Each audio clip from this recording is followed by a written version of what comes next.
This week, Josh Lefkowitz and Chris Camacho join us from Flashpoint. In our startup news for this week, how someone else, not me, burned through $10 million so that you don't have to. Foolish and focused, the risk not taken, promising equity versus issuing equity. 5 technologies your business should adopt right now. Deal breakers and cutting through machine learning hype. All that and more on this edition of Startup Security Weekly.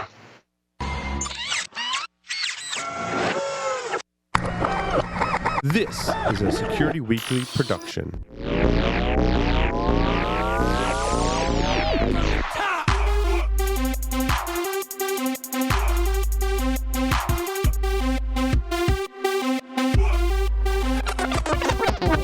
I need it from the top.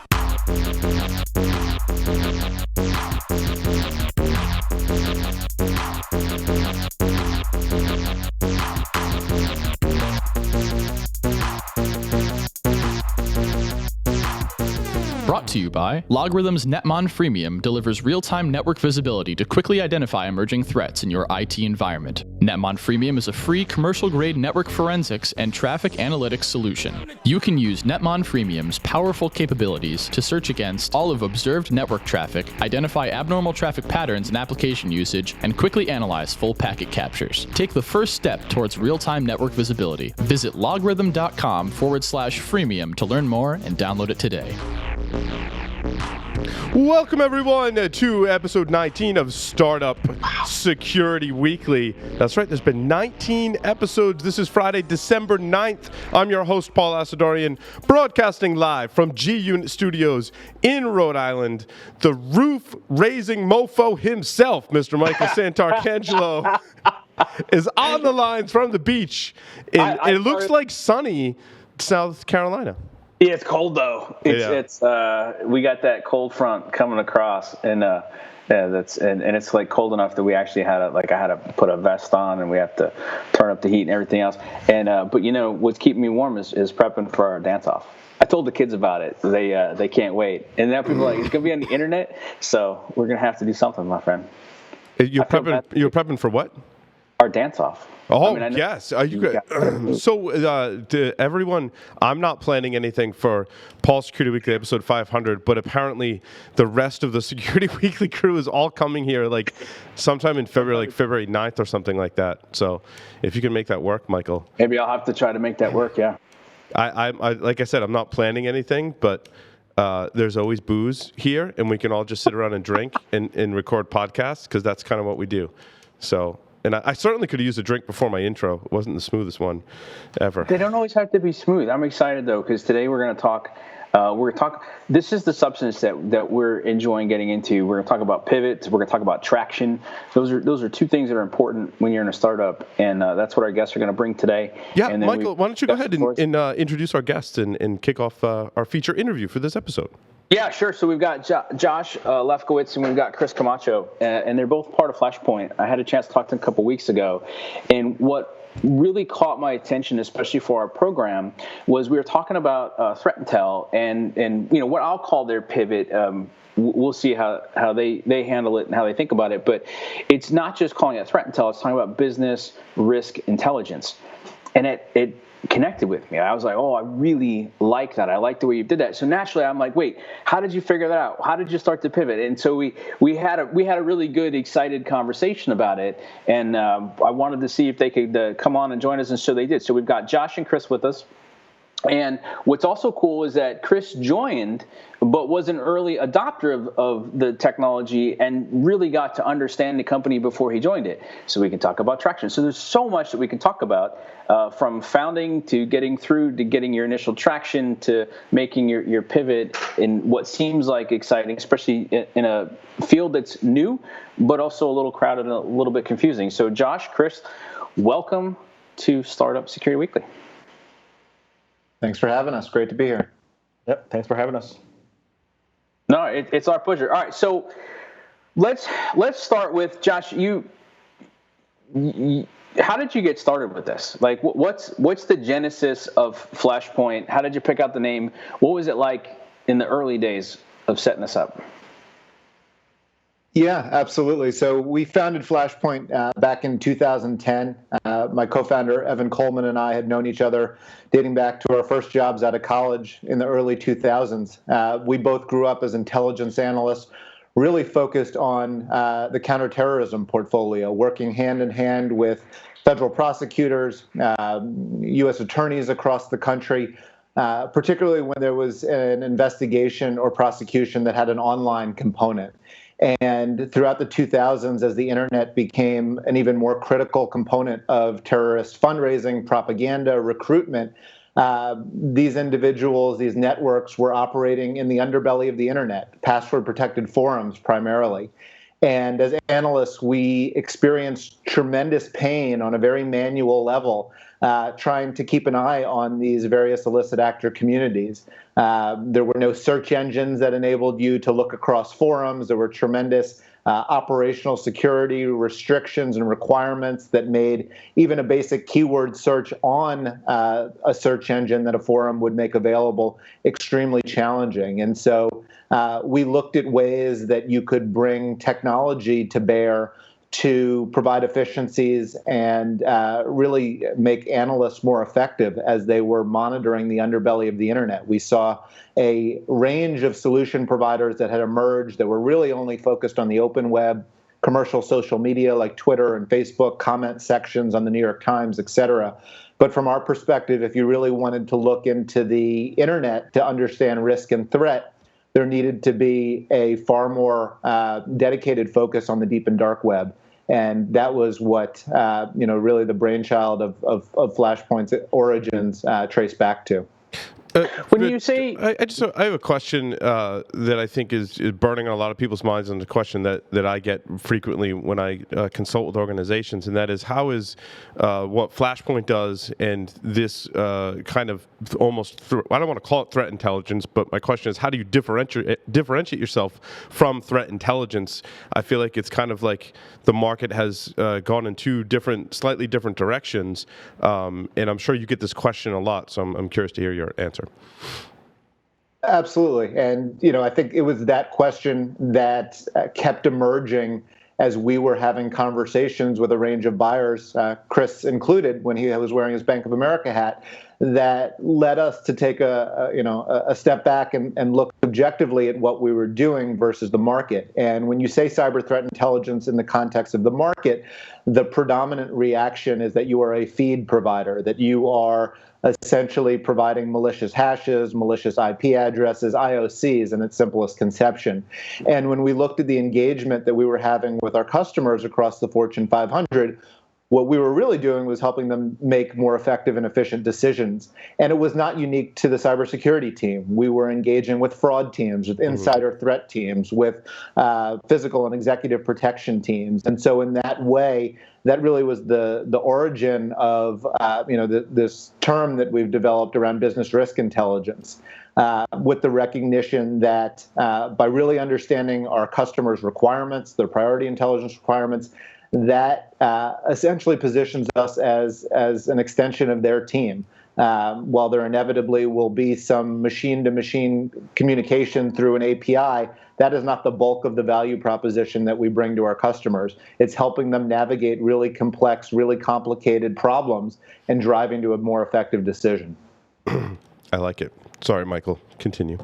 No, that's good. But so, and that set up the question well. So you have a pretty good focus. So Chris, is this something that you sought out when you were in the enterprise, or did Flashpoint come to you and you were like, that's interesting? Like, tell me more about, let's talk about some of that traction. And I'm really kind of curious how that worked on both sides. Like, what's it like, Josh, when you were starting getting that traction at a big enterprise? But Chris, let's start with you. So you're at the big enterprise. They're a startup. How did you, and you weren't at a small company, you're at a huge company. How did you get started with them? How did you find them? Did you find them? Did they find you? Take us through some of your perspective on that.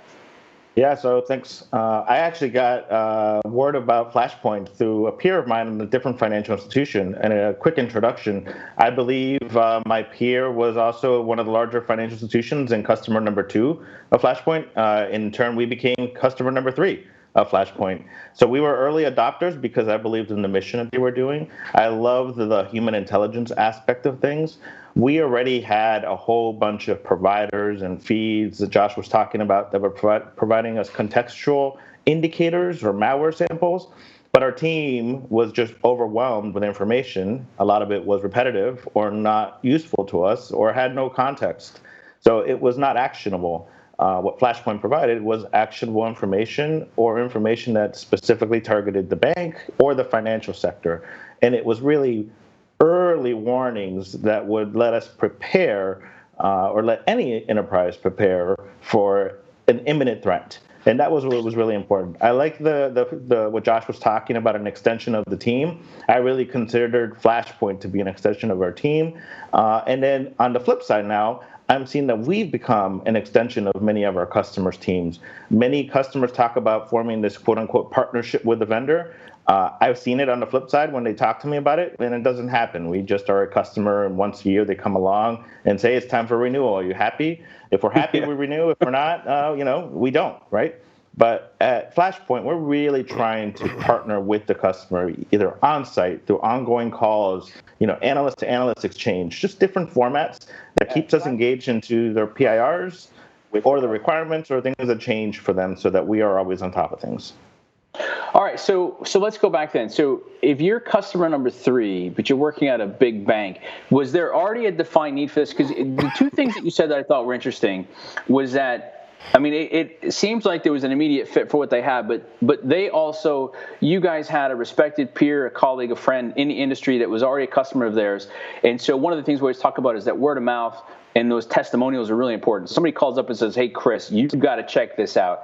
That probably puts them on your radar faster. But when you carried that internally and said, hey, I need a check to go right to these guys, we want what they do, was that a long process, or was there already a defined need and Flashpoint was able to fill that hole? I would say that Flashpoint was patient to help us define the need.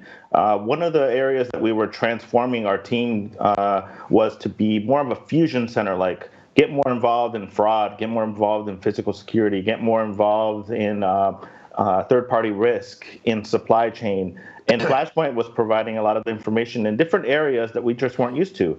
So while we were trying to build a business case of bringing on Flashpoint on board, Flashpoint, like I mentioned earlier, really partnered with us to work with us as we were establishing the business case to develop the program into other areas that we were expanding on. So it was actually a quick POC, and then from there, a quick turnaround to become a customer because they showed us the justification that allocated the funding that needed to bring them on.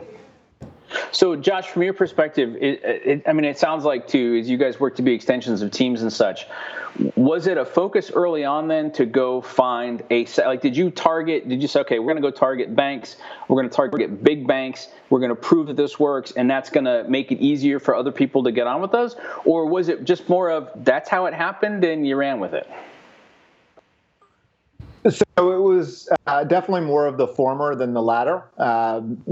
Keep in mind this was back in, even though we founded the company in 2010, we really didn't dip our toe in the commercial customer base until 2013. And in 2013, intelligence programs on the cyber side within Fortune 500 companies were still very much emergent. Obviously, Chris was leading one of the most mature and well-defined. But as you looked across sectors, the financial services sector was and still is really, the forefather, if you will, of what it means to do intelligence in the commercial realm.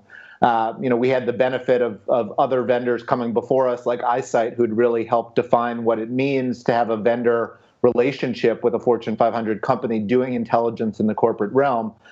This was also around the time that the banks were under attack by the Izzadin al-Qassam cyber fighters, experiencing debilitating DDoS attacks that were, causing a lot of concern internally as well as within the U.S. government. So there was certainly a macro catalyst that facilitated them to reach out beyond their existing vendor relationships and be open to conversations with others who may be able to help.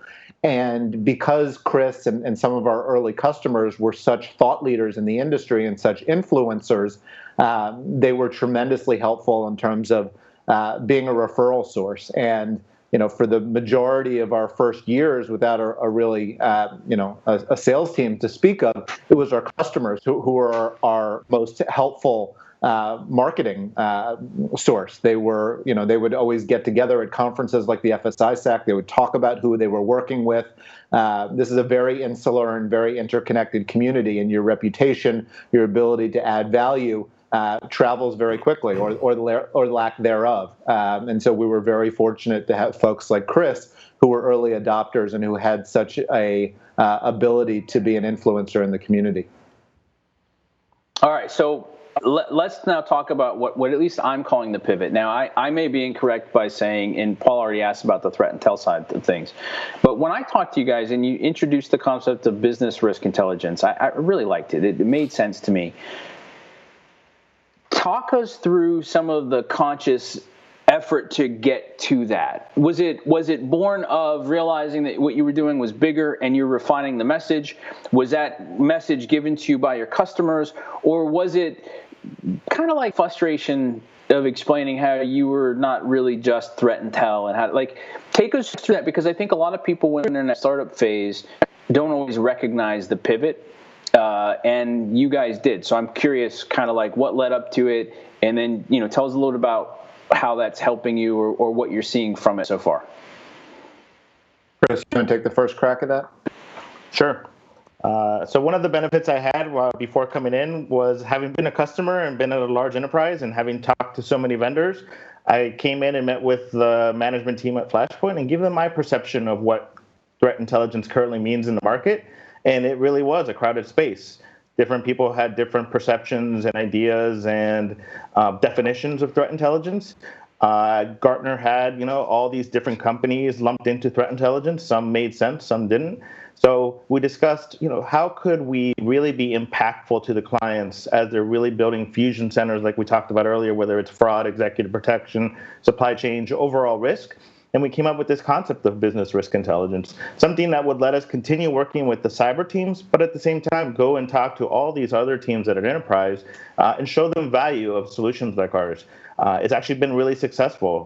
The customers that we're talking to all love the concept of business risk intelligence because in some capacity they're all trying to measure risk, right? And if they're trying to measure risk and we're applying business risk intelligence to them and giving them this proactive warnings and different information that they're just not used to from an adversarial aspect, that's been what's resonating with the customers. So I think the pivot came to get us away from this crowded market of threat intelligence. Now, Gartner hasn't adopted business risk intelligence. We're working with Gartner closely in Forrester because, a lot of people just follow whatever Gartner says in a magic quadrant.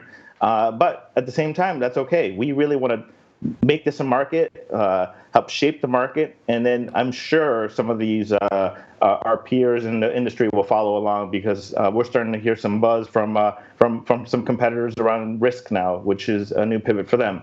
So while we made an early attempt to pivot, it was because we want to be sticky and resonate with an enterprise besides just one team.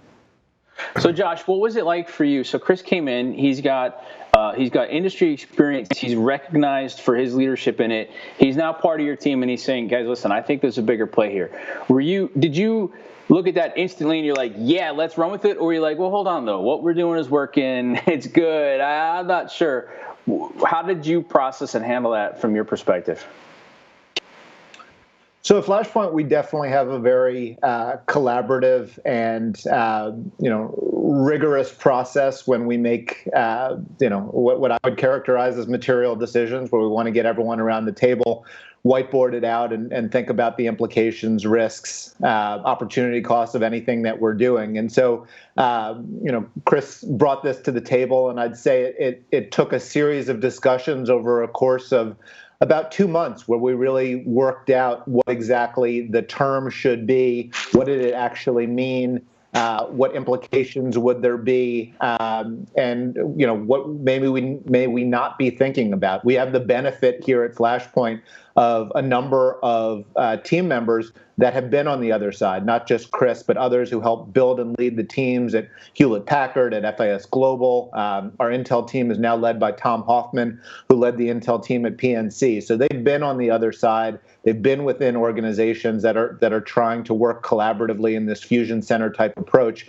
And as we had those conversations, it really did resonate with them. And as we bounced it off of our customer advisory board, which encompasses customers across a number of different sectors, we got great feedback from them. And so, over the course of that decision-making process, that lab environment, we really felt that it more effectively communicated and positioned, in many ways, what we were already doing, because we were already working with many of these teams across our customer set, and the label of cyber threat intelligence, did not effectively capture and position what we were truly doing in the direction that we want to continue to head in 2017 and beyond.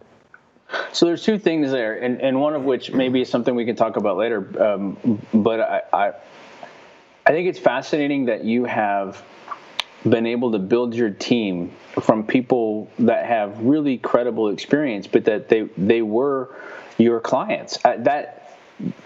I think that's remarkable. I don't see a ton of that, and there's probably a bunch of reasons why. But I want to stay kind of on point with this, though, because I still think it's, when you guys talked to me, it clicked. And the reason is, as we've talked about, threat intel was a crowded space. And when people would call me to brief me on it or pitch me, if I said, okay, what's the problem it solves? It's like, well, it's threat intel. Well, okay, well, how does it work? Where does it fit into the enterprise?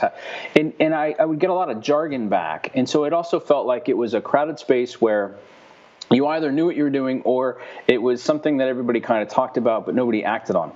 Now that you're talking about business risk intelligence, have you found that people say, oh, like your threat intel but different?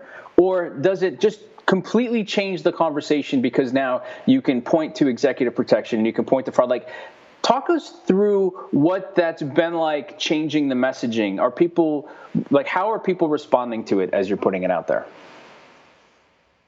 Go ahead, Chris. Yep, sure. Let me take that one. So I've had the benefit of being customer on-sites and prospect on-sites and talking to obviously prospective customers. The message has been sticking. So I can go in there and say, hey, this is Flashpoint. This is what we're doing around business risk intelligence, and it immediately sticks. And the reason is, in addition to having the traditional threat intelligence team, we're asking, can you bring in some of these other teams with this fusion-like concept that you already mentioned there? And if it's not sticking with the threat intel team because they think they have this solution already, or they think they have someone that's an expert there, it's sticking with the executive protection team and the various other teams. So the benefits are that our solution can go with a wide variety of teams within an enterprise. We're having a lot of meetings out west these days where it's not even the cyber threat traditional teams that we'd expect them to have. It's other teams. And we're getting the benefits of those meetings because of our messaging, right? Our whole marketing has shifted. Our solutions are different. The information that we have is more specific to their needs. So it lets us get into opportunities that we otherwise wouldn't have using this concept of BRI. Yeah, I mean, I like it. It sounds like a differentiator to me, and that's kind of the stuff that I was excited about it. I mean, Paul and I talk a lot about listening to your clients and learning from their language and wrapping it into it. And it's, like I said, I think it's novel in a positive way that, Josh, you've been able to build your team by listening to your clients and taking people along with you. And now you're changing that type of a conversation as it goes forward. All right. So, Paul, one of the questions that you always ask, but I'm going to ask it this time. Sure. How do you decide, Josh, early on, what features to include and not to include? I mean, so like when you started, you had a couple big customers. They probably did they all have the same needs or did they have different needs? And how did you decide what do you focus on versus what do you wait for later versus what do you just say, I'm sorry, we can't do it? How do you handle that? That's a great question. And I think, it speaks to a broader challenge that startups face, which is... Josh froze. Froze in excitement. Oh, hello. Oh, you're there, Josh. Go ahead. Okay. Sorry about that, Chris. So, one of the challenges that startups face at their most fundamental core is finite resources, finite time, and finite money. And it's very easy to get your head on a swivel and try to do everything, be all things to all people. And that's usually one of the most frequent reasons that startups fall short. So for us, it was absolutely imperative for us when we were thinking about core features to focus on in our early days, when we were extraordinarily lean and mean, and getting revenue in the door was critical. We didn't raise venture until 2015, so 5 years after we founded. We needed to really have our pulse on what would move the needle from a deal closing perspective. The way that we did this was actually start with the U.S. government and allied governments as our first customer base between 2010 and 2013. We took the perspective that if particular national security-focused agencies had pain points and we could deliver product that solved those, that was a great leading indicator that Fortune 500 companies had the exact same problem set. And so by having those conversations in the early days between 2010 and 2013, that enabled us to really hone in on some very clear problem sets that guided our product development heading into the commercial market. The other component of this, because our team really does blend a fusion of analysts with deep subject matter expertise with technologists, so developers who are sitting side by side, we had the benefit of really having a very savvy internal testing bed to get very quick feedback on. We were able to show them tools or data or features and say, does this really help you? Or is this just, pomp and circumstance with a slick GUI that actually doesn't help you make better decisions or have more rigorous analysis? And in that way, particularly in that environment where pretty much every solution was pulling down Facebook and Twitter and trying to map to threat and risk on the internet, we were focused on staying away from that, to really focus on the corners in the internet that mattered, do that with a laser-like focus, with a recognition that it was far less about big data, far more about smart data, and essentially look at product features and data collection through this hedgehog lens of, time is your most precious element when you're a startup. You need to get a minimally viable product out to the market, get customers who are referenceable, and then continue to iterate from there based on having your ear to the ground and really listening to your customers. How do you deal with this problem that most of us face in security, and that is if you have a really good product and you get a potential customer and you do some kind of test, but you don't find anything? And a lot of us, that should be a success, right? Good job. But I'm sure you've run into the situation where you're looking for information specific to that organization and just not coming up with anything. Is that considered success? And how do you deal with that situation? Chris, you want to take that one? Yes, happy to. So it depends. Yeah, that can mean success because the company maintains a low profile, which is probably what they wanted. And we have examples of customers like that. They use this more or less for insurance purposes. In case for that one day someone does talk about them in the deep and dark web, they want to be alerted. But more importantly, we don't really try to focus on the specific customer. We also try to focus on their sector, right? So if it's a small bank, let's keep them well informed about the financial sector overall and the overall health of the industry in general. So the whole information security landscape. Also, besides just typical deep and dark web threats, maybe they're interested in, how can I protect my network against DDoS? How can I protect my network against destructive malware, right? I have several credentials out there that I don't know how to process. So it's not, even though we may not find a specific hit or alert on their keyword or on their brand, there's other areas that we seem to provide a lot of value on. So that's also part of the business risk intelligence message. It's not, we don't go in there and try to show them a demo and try to come up with something that may be specific to them. There's different use cases that seem to stick with the customers. But I would say that we really focus on the sector-specific use cases, and that seems to be relevant to the customers. Excellent. Michael, do you have more questions? Well, I'm kind of curious. Josh, you talked about, so you founded in 2010, you started going commercial 2013. What led up to the decision to go seek funding in 2015, like when you did your first round?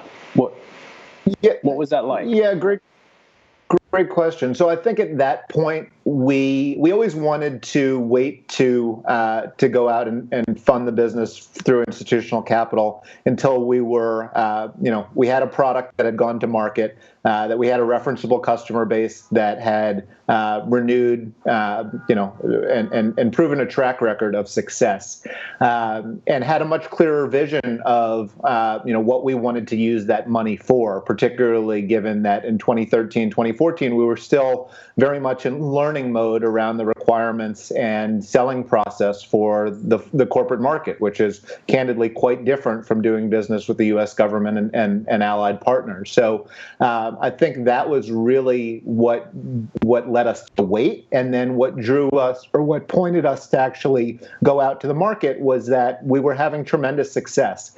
And in 2015, we really felt that by taking on institutional capital, that would provide us with, one, the fuel to really accelerate our growth trajectory, and also to have the opportunity to partner with VCs that had deep-seated security expertise, like our lead from the Series A down in Atlanta, Tech Operators, who built and scaled ISS to a tremendous exit. We're first-time entrepreneurs. We have the humility and perspective to understand that there's a lot that we don't know. And, not only have our venture partners been tremendously helpful, but having that venture financing has enabled us to go out and recruit tremendous talent.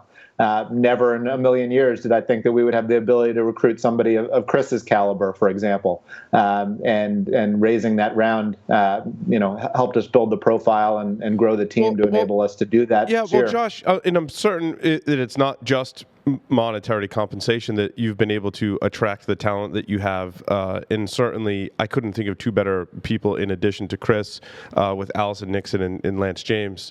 What recommendations do you have for startups that are looking to attract talent? Because you seem to have done a really good job at that. No, absolutely. We've been humbled at the caliber of talent that has come to Flashpoint and stayed at Flashpoint, particularly in industry where there's an acute talent war each and every day. So I think one of the draws for folks who have come to Flashpoint is the opportunity to really feel like they're part of something innovative. If you're looking at 100 startups that are all sucking down Twitter and Facebook, it's hard to differentiate. So to answer your question directly, I think it's giving talent the sense that they're working on something that matters, that moves the needle, that has a mission, that they can do something cutting edge. Another aspect is building a culture that really empowers individual achievement, but while doing that in a collaborative environment. Building a culture where you feel like there's a career trajectory. That's always a challenge for startups because, it's not like you can move up the proverbial ladder from GS8 to GS9 to GS10 like you can in government land. But, as we've grown, opportunities both for career development as well as individual brand building, if you will, has been important. We want to highlight our people. They're our most precious asset. And so if you look at what we've been doing with our team member profile on our blog, for example, every 2 weeks, where we let our analysts tell their story, and they're just such incredible stories to be told. Whether it's Leroy, who speaks 5 languages fluently, or Roman, who just joined us after 21 years at the FBI.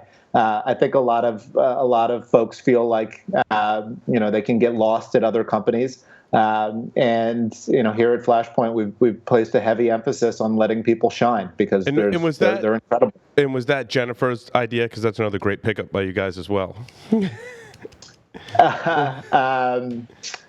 It actually was something that was in the works before she joined, but she's been an incredible hire as well, and she was fully on board with the idea before we, as we rolled it out. Awesome. Michael, any closing questions for Josh and Chris? No, I mean, it's been great, and I really appreciate it because we've been looking forward to having some of these detailed questions. And, one of the things we always tell people is don't take money until you need it, right, Paul? We've talked about that a number of times, and here you are. You guys have given us that insight and that experience, and that was really cool. I guess one of the questions that we always like to ask is, if somebody else right now, right, so you said you're first-time entrepreneurs, I think you're doing a fantastic job of it. So somebody listening right now, maybe thinking about their side hustle, maybe thinking one day they want to step out on their own. What advice would you give them based on what you've learned over the last 6 years or so? Sure, great question. For me, having spent about 15 months at another job before I joined Flashpoint full time in the fall of 2011. This is trite and a bit hackneyed, but one element is there is absolutely no substitute for grinding, being willing to just get down and do whatever it takes to be successful. I think associated with that is having a humility. I think part of the reason that we were able to build relationships with the giants of industry like Chris and others in our early years was that while we were very confident that we had a differentiated solution that could add a lot of value, we were very measured in the way that we had conversations and really tried to lead with substance and content and true value add. Rather than some of the other approaches that we've seen from earlier stage companies. I can't tell you how many times our customers will forward emails that they've received from vendors where it's essentially an extortionist approach. We have X so and such information. We'd be happy to share it with you if you sign this contract. And particularly in this industry, and I said this earlier, it is so interconnected, it is so tightly wound that your reputation is your most precious asset. And so by doing the right thing, by leading in a collaborative way, it goes a tremendously long way. So I think those are two aspects that have resonated with us. Another element that I think has really resonated with us, and it's not sexy, and you certainly wouldn't see it, on the first page of a, sort of how to build a business 101 textbook, but process is so incredibly important as you begin to grow a business. How do you build the foundations for growth, laying the tracks for something that's repeatable and scalable? And you make so many different decisions throughout the course of the day, decisions that you don't necessarily appreciate in the moment, have often real implications long beyond what you do. Surround yourself with excellence. Surround yourself with people that can drive better decisions. And in the earliest days of Flashpoint, that was one particular advisor who I'd grown up with, who was able to take an arm's length perspective into some of the decisions, because you get so caught up in the tyranny of the tactical, you may not be able to step back and really understand. And that's manifested itself throughout our growth cycle. So those are just a few things that we've learned in the trenches. And the last thing I'd say is, go ahead. So Chris, I want to ask you a question then, because you made that transition. So you're not the founder, but you've gone from huge global enterprise to, hey, I've now got the startup mindset. We can move faster. So insights for you on people making that transition or interested in it? Any lessons learned? I know you're newer into it, but anything there that you would share with people looking at this startup mindset or this mentality? Sure. I bring a different perspective. So I've been pitched by many of these CEOs, a lot of first-time CEOs. So my advice is do your homework when you're going to go and pitch to a company like a large financial institution, meaning understand your competitors, understand your real solution. Will it scale? If you're coming after the whales, per se, after the large organizations, because what's happened a lot of times is, startup happens, they get some funding, they have a solution, or they're developing a solution, and they come along to a large enterprise, a Fortune 500, and they think it's, an easy sell, but it's not. These institutions see so many technologies and vendors day in and day out. If they give you the time, that means that they respect what solution you're bringing to them or your team, which is great, but don't waste their time, right? Understand what that financial institution does, what your solution is going to help them. Can it actually work, and can you deliver? If you can't answer all those questions, then don't waste their time or your time, because as Josh was saying, this community is incestuous. So one bad review from one organization is going to carry itself across every other organization. And I also completely agree with Josh. The humility, the people aspect of things, the team that you bring together, is all going to be very important for a startup and a CEO and their teams to be successful as they grow. Well, Josh and Chris, thank you very much for doing this interview on Startup Security Weekly. It was awesome hearing your thoughts and insight. Have a great day, gentlemen. Thanks, guys. Appreciate the opportunity. Thanks, Paul, Michael. Thank you.